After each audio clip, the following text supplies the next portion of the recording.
Hey everyone, in today's video I thought I'd be doing something a little bit controversial. It's something that I'm passionate about and I've been wanting to talk about it on this channel for a while, so today we're going to be debunking a few misconceptions about pantsing. So if you don't know what pantsing is basically just a term that is used in the writing community that means to write by the seat of your own pants. So instead of outlining a story before you write it, you sort of come up with it as you go along. So I've been doing this for the last 5 years that I've been writing. So I want to start this video with a disclaimer. I know videos with disclaimers, I always do them. I'm sorry. I'm not meaning to attack anybody's process. Don't take this as me critiquing maybe the outlining community or the author-tube community or the writing community in general. These are just some things that I've noticed. This is also my own experience, so don't take this as an experience for all pantsers. Every writer is different. I really wanted to make this video because I've seen pantsing and outlining have a bit of conflict, especially in the writing community, and I've seen it often treated as a black and white issue, when in reality, I think that the issue is actually pretty gray. So the first misconception I'm going to be talking about is pantsing is easier / lazy / a shortcut in some sense. So I actually think this is kind of untrue. I think pantsers put a lot of work into character, plot, and story structure just as much as an outliner does. It's just not in the exact same way. So I think that's pretty important to distinguish, because obviously there's a difference in the process for a reason, but just because you're a pantser doesn't mean you're automatically getting like a fast pass into writing a book. When I was younger, in particular, pantsing was more of a means to an end, and that end was outlining. Like, I strongly believed one day I'm going to figure out how to outline and my books are just going to be so much better. In particular, I had this mindset when I was planning one of my books. It was actually one of the spin-off books to Fostered, which I don't think I'm going to be writing, but I meticulously outlined that book. And the reason I did so was because I was thinking to myself, this is going to finally be my first good book, because I'm finally going to outline it. And that was actually a mentality that I had for so many years, despite the fact that I pantsed for all of my writing journey and I continue to do so. I was really hooked on the fact that I would never create anything substantive if it was through pantsing. That's not true. Just because pantsing appears to lack that step, that extra step that outliners go to, which is to create the outline, doesn't mean that it's in any way easier or it's a shortcut. Writing processes, in my opinion, are very customizable. They're very different. So just because one person does something one way doesn't mean that it's like the correct way. And that's why, for me, it's not a part of my process. So it doesn't feel like I'm skipping a step, because it's never really been a part of my process. Does that make sense? So in that way, I don't find it easy. I think that all writers are going to struggle. Writing isn't very easy. It's pretty difficult. All writers are going to struggle in some way, and whether that's in creating an outline or actually writing or whatever the case may be, everybody goes through some sort of a struggle. It doesn't mean one pathway that you choose to write is any way easier. I think pantsing also comes with its own challenges, as outlining has its own challenges. When I was younger, like I was mentioning, I actually never had a desire to create an outline. It's kind of funny when I think about it. This is a story that comes to mind about outlining. When I was in grade 1, my teacher knew that I had this like of writing. I didn't know at the time that I wanted to be a writer, but I did like writing. So he appointed me as the idea person. So the whole idea behind the idea person is that they would help other students come up with ideas. So they would just be the brainstormer of the classroom. I thought it was really cool that I was the idea person, but I just never liked brainstorming and I couldn't put my mind to it. I remember in second grade too, my teacher would always say that we need to be brainstorming, like sit down and brainstorm, and I would hate it. Brainstorming just wasn't my thing, and I don't know if you guys had this in your school, but in my school, there was like the 4-step process to completing a math problem, and the first step was like understand the problem and then make a plan and then carry out the plan and then some other like reflection step. I used to purposefully leave a chunk of space in my notebook, because you had to do it in order.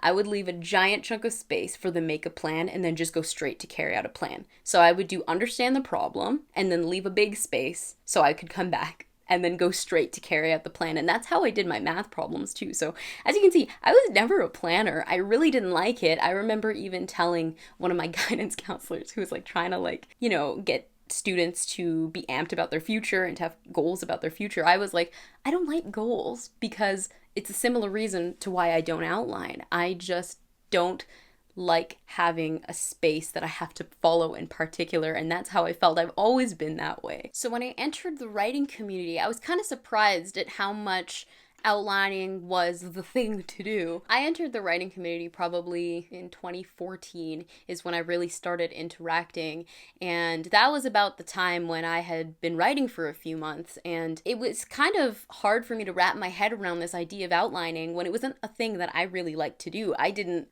like to do it when I was in school. I didn't like to do it in math. I didn't like to do it in writing, even when I was a child, so it was kind of hard to wrap my head around it, and I had self-perpetuated this idea that nothing I wrote that was pantsed would ever be as good as anything I'd write with an outline. And I've since learned that this is untrue. Just from my personal experience, for example, the first book that I outlined was I'm Disappointed, and I'm Disappointed was, I think, my 6th novel. So the other ones I had pantsed, and I had other stories too that I'd pantsed before then. I'm Disappointed was the first book I never outlined. And I was like, this is why this book is going to be good. I'm going to be able to publish it. I'm going to be able to be a bestseller. Like, it's going to be excellent. Everyone's going to love this book. I was 14, by the way. Quickly realized that it wasn't the process that was working for me, and I felt really confined by my outline when I was writing I'm Disappointed. I think it was really good that I had that experience because it taught me what wouldn't particularly work for me. And the same thing happened with the other book that I'm not going to end up writing. I got so caught up in making sure that every single thing made perfect sense from beginning to end, because that's what I thought you had to do to create quality writing. And that was literally what I said to myself when I went out to write this project. It was, I gotta outline it because I want it to be good. And this is a problem that I see throughout the community that I think is important to address. Pantsing isn't easier than outlining. It appears to be, I think, maybe because it looks like you're skipping a step, but how I like to look at it is pantsers aren't following the same module that outliners are following. Pantsers are following their own method.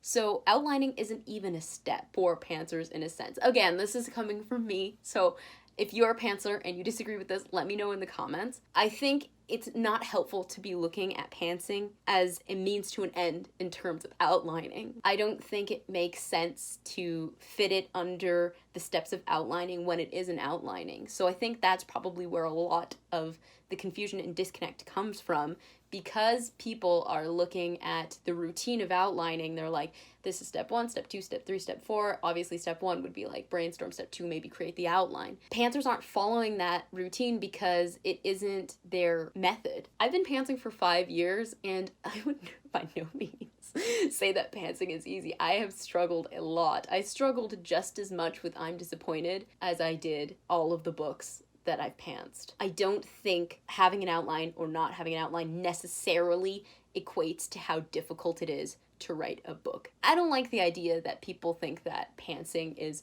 a shortcut in a sense, because like I said, we're not all going on the same path of writing. We all have different processes. So the next misconception I want to talk about is that pantsers don't plan anything. This sounds really weird because at the core, the definition of a pantser is basically someone who writes at the seat of their pants. I think taking that definition too literally is causing a lot of confusion.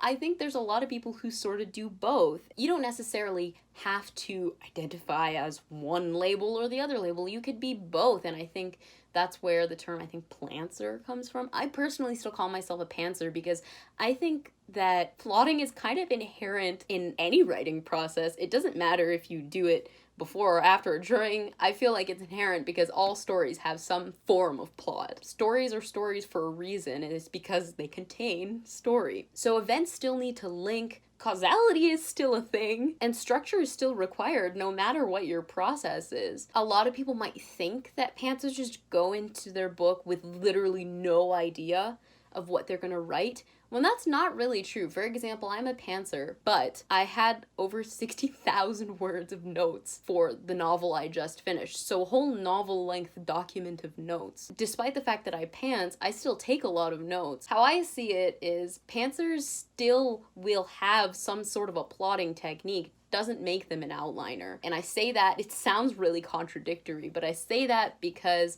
the way that I take notes is sort of not to create sort of sheet of everything that needs to happen. It's just so that I don't forget things. I think the human brain naturally comes up with ideas. I think it's impossible to not come up with ideas for your story just while you're walking around or doing something passive. Sometimes I'll just be walking around in my house and I'll get an idea for my book. I'm not going to let that sit in my brain. Logically, that doesn't make any sense. Just because I'm a pantser doesn't mean I'm not going to write it down. I'm going to link an article in the description. It's a beautifully written article. It basically encapsulates exactly what I'm trying to say. I think it's an excellent article that talks about writing intuitively. So if you're a pantser or you're an outliner who just wants to learn a little bit more about pantsing, I think it could help really all writers. So I'll link it down below because I think it's really, really great. The thing I liked a lot about that article is that they describe pantsing in the best way I think pantsing should be described, and it's that pantsing is just writing intuitively. So I've heard a lot of different terms for pantsing. It's like pantsing, discovery writing, writing intuitively. Like there's a lot of different labels. I really like that definition in particular because that's exactly how I feel about pantsing. So just as you outline intuitively, so you come up with an idea for chapter 1, scene 1, and then chapter 1, scene 2,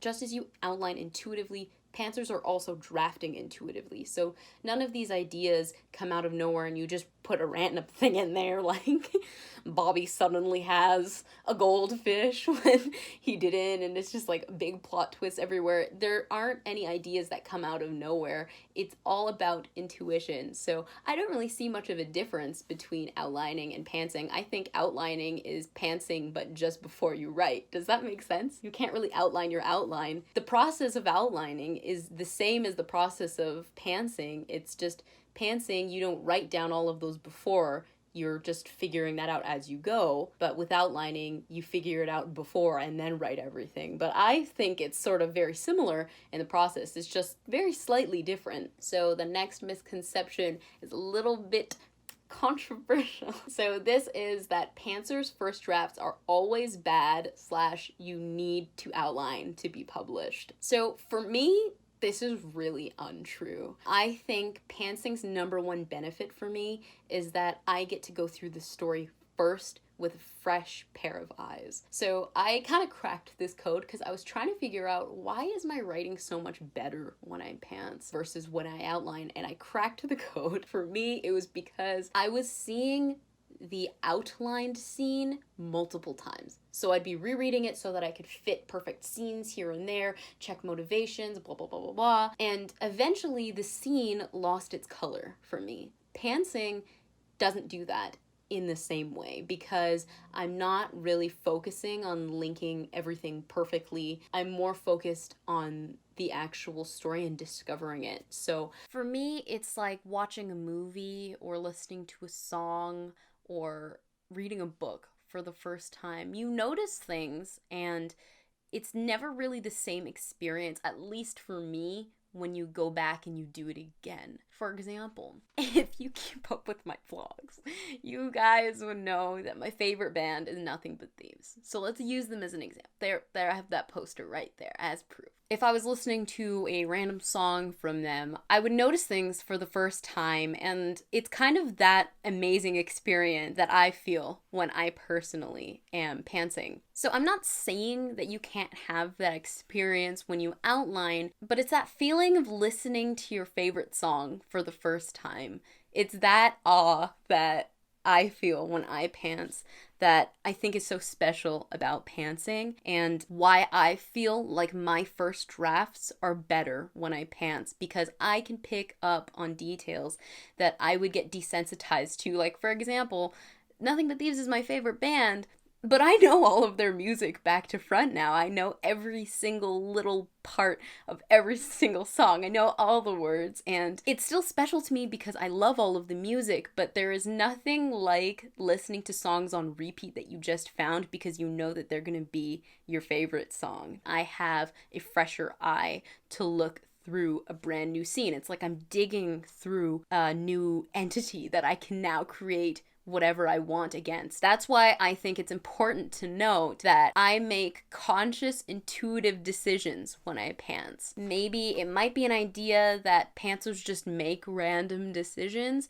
and it's not true. I make really, really conscious choices about what I'm doing with the book, because for me, pantsing is all about what is going to be predetermined by a previous scene. The scene before is going to cause the scene later, and that's really important when I draft. It's not like I'm throwing in random scenes here and there all willy-nilly. I consciously think about what I'm going to do. Does it make sense with character motivations? Does it make sense with what has previously happened? Is it consistent? Sometimes these choices require very little consideration because they're just something that come easily, and then sometimes these choices require a lot of consideration.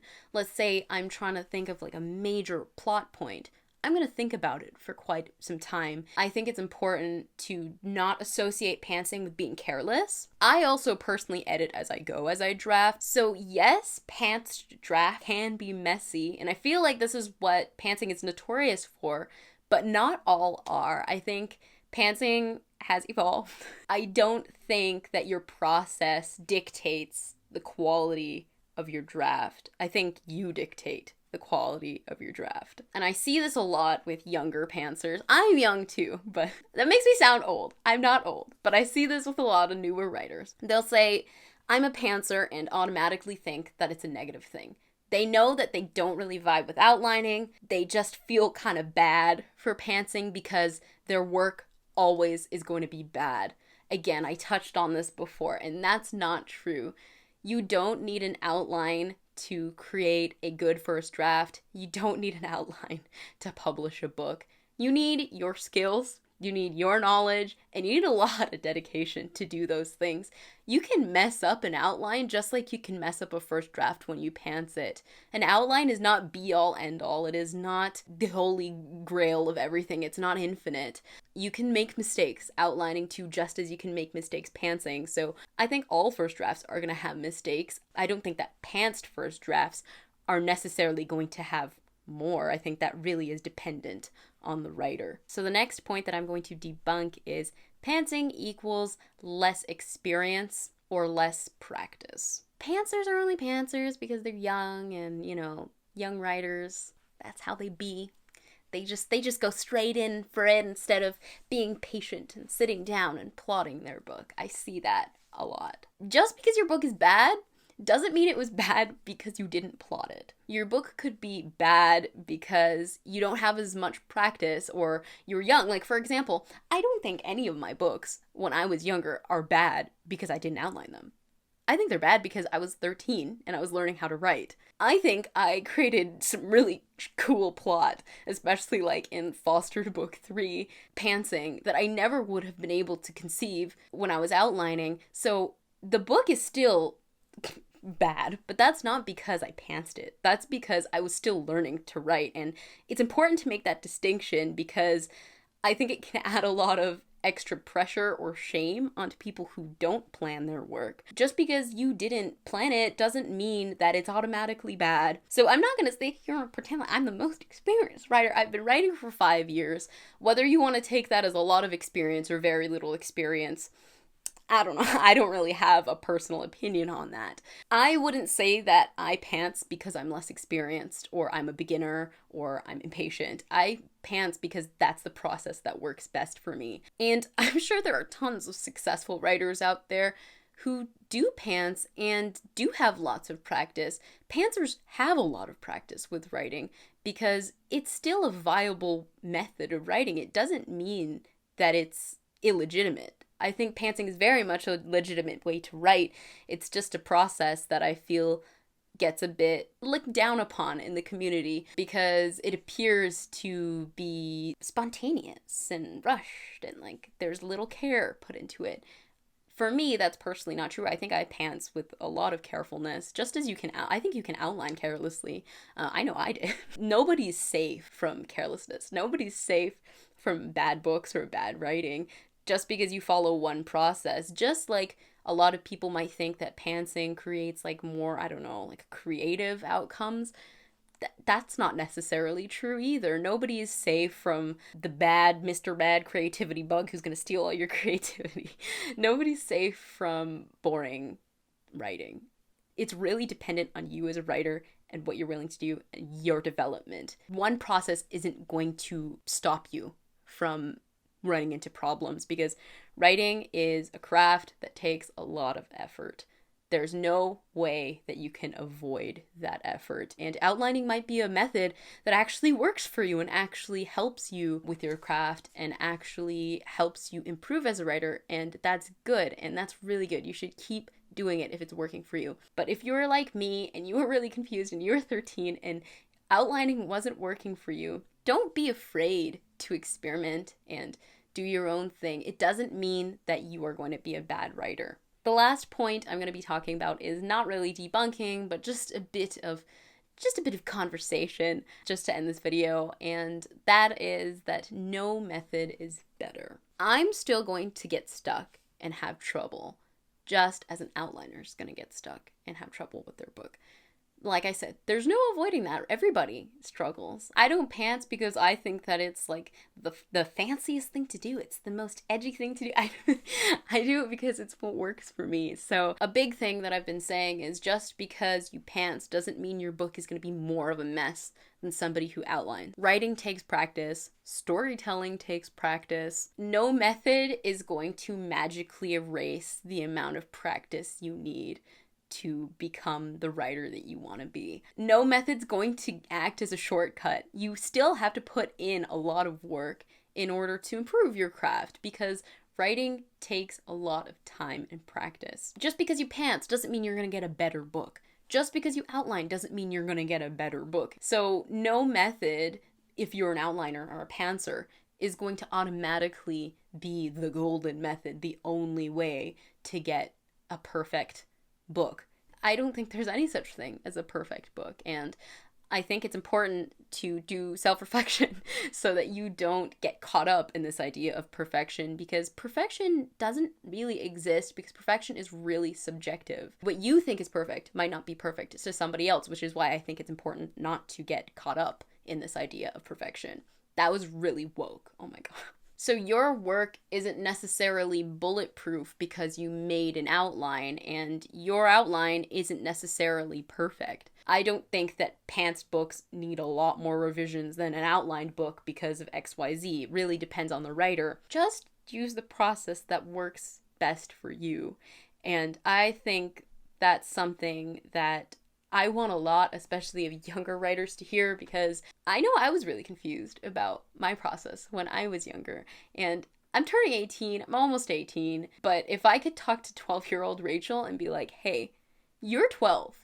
You don't need to be this stressed about learning outlining. You don't need to be this stressed. If it's not working for you, just do what works for you. I think outlining is an excellent skill to learn. But when you're just learning, when you're like 12 years old, or you're a teenager, or you're just a young writer, or you're a new writer in general, you could be 40 and a new writer. Don't get caught up in all of those small things that could be potentially very stressful. If you find that outlining is what works best for you and the only thing that works for you, and you really need to have a goal to work towards, you should follow that process because it's working for you. If you're a pantser and you find that pantsing is what works best for you, then continue with that because that's what's working. Don't try to conform into a box that doesn't fit who you are as a writer. Things are really changeable in writing. I think it's important to acknowledge that too. Not everything is always going to be set in stone, and allow yourself the freedom to experiment. If you're an outliner and you feel like pantsing, you can do that. And if you're a pantser and you feel like outlining, you can do that too. I've been doing that lately. Don't be limited by what you think you should do or what other people are doing. You can do whatever you want, basically, especially when you're just learning. So that's basically all I have to say in this video. I know I got controversial. So if you disagree with me or you have thoughts, let me know in the comments. I'd love to start a conversation. So let me know your thoughts. Are you a pantser? Are you an outliner? Are you a planter? What do you feel about this whole divide that seems to occur sometimes in the writing community? I'd love to hear that. Hopefully soon I can continue this sort of pantsing theme that I have here on my channel and create some tips. So if there are any things you'd like to know about pantsing in the comments, also let me know and I'll be sure to answer them in a video. That's it for now, guys. I hope you enjoyed this video and I'll see you in the next one. Bye.